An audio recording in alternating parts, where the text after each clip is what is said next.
넓어지게 되면 결과적으로 어떤 문제가 생기냐면 이 머리가 있는 부분이 말하자면 구멍이 나게 됩니다. 상당 부분이 흉으로 바뀌게 되죠. 우스갯소리로 땜빵이라고 하죠. 안녕하세요. 반호박이 성형외과 대표원장 반재상입니다.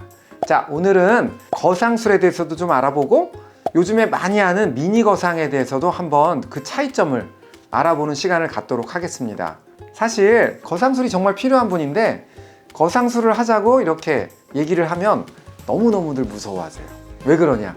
흉터도 무섭고 또 수술하고 나면 굉장히 아픈 줄 아세요.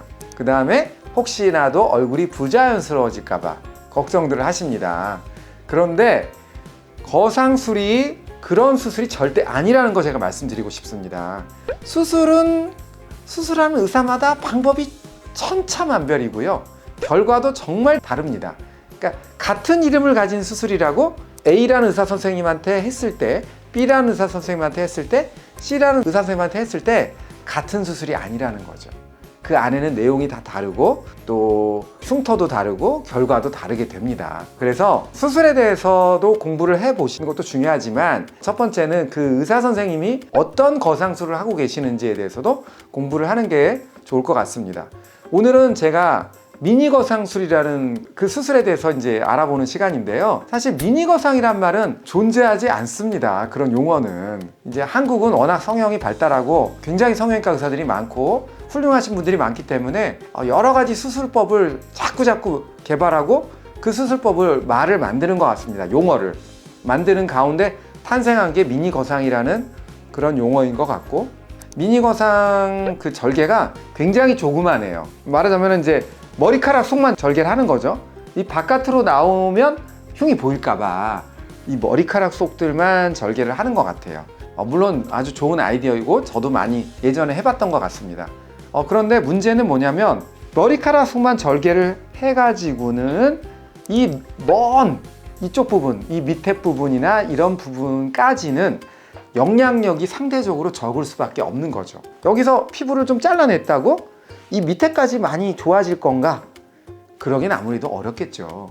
그리고 또 하나는 제가 많이 해보다 보니까 이 작은 부분을 절개를 하려고 해서 여기를 잘라내고 그리고 나서는 이렇게 피부가 올라가는 효과를 기대하려면 상대적으로 넓은 부위를 의사 선생님께서 자르게 됩니다.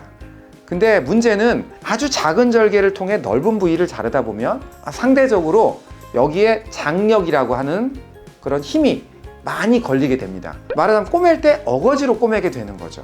그러다 보면 여기 절개창이 점점점 넓어지게 되죠. 넓어지게 되면 결과적으로 어떤 문제가 생기냐면 이 머리가 있는 부분이 말하자면 구멍이 나게 됩니다. 상당 부분이 흉으로 바뀌게 되죠. 우스갯소리로 땜빵이라고 하죠. 그러니까 그런 것들이 생길 수가 있는 겁니다. 그렇다고 만약에 조금 자르면 상대적으로 효과가 좀 떨어지게 되고요. 이 세상에 공짜는 없는 겁니다.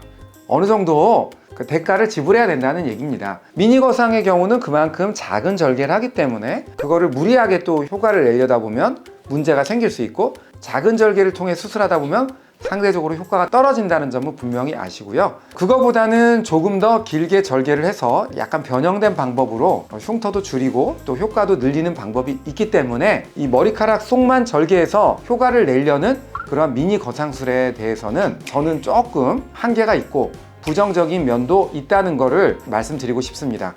이상 제가 오늘 이 시간에 미니 거상에 대해서 간단하게 알아봤고요. 다음 시간에는 거상술에 대해서 한번 좀 더 자세하게 알아보는 시간을 갖도록 하겠습니다. 감사합니다.